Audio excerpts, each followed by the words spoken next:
It's such a pleasure to be here with all of you here at Georgetown today. Before we get started, I just want to take a moment to acknowledge that today we lost a great man, Elijah Cummings. He was a powerful voice for equality, social progress, and bringing people together.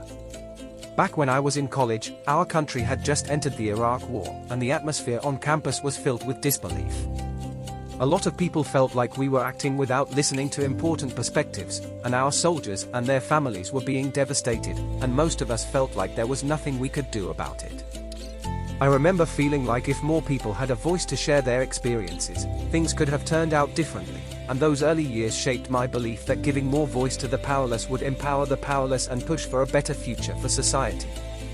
I was building an early version of Facebook for my community at the time.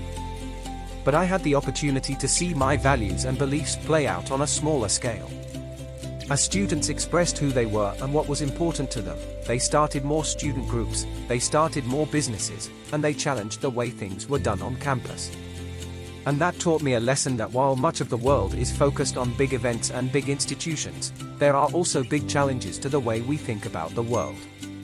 The bigger story is that most of the progress we make in our lives comes from each person having more of a voice. Since then, I've focused on creating services that do two things: give people a voice and connect them. These two simple ideas about voice and inclusion go hand in hand. We've seen this throughout history, even if it doesn't always seem that way today. More people being able to share their experiences and perspectives is essential to creating a more inclusive society. We're all committed to speaking up and expressing our opinions, regardless of our own desire to get what we want in every debate. That's how we're going to make progress together. But this idea is increasingly being challenged. Some now believe that giving people more of a voice is more divisive than it is unifying.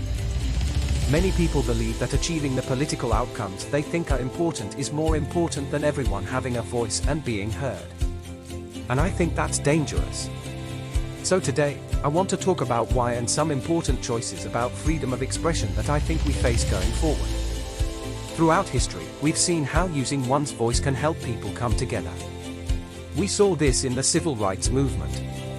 Frederick Douglass once called free speech the freedom of expression that is the greatest freedom of expression. Freedom of expression, he said, cannot be tolerated by slaves.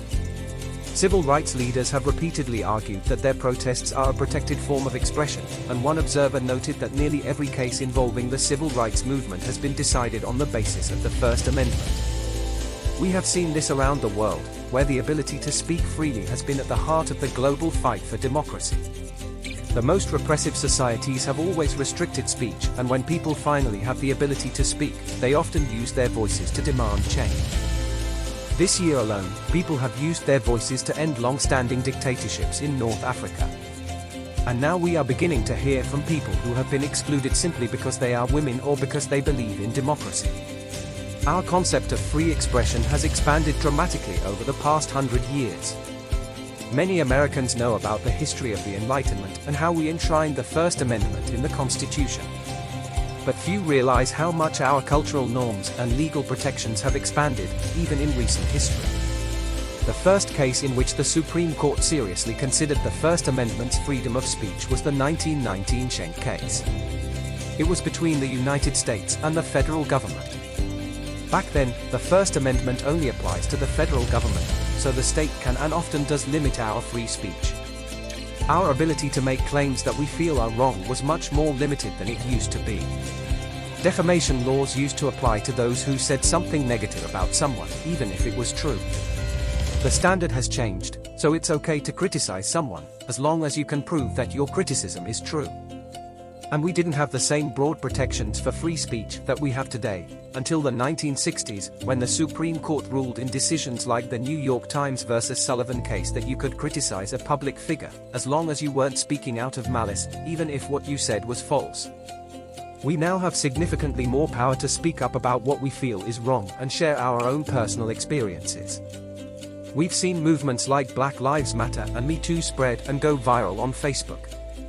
The hashtag Black Lives Matter was first mentioned on Facebook, and this couldn't have happened in the same way before. Just 100 years ago,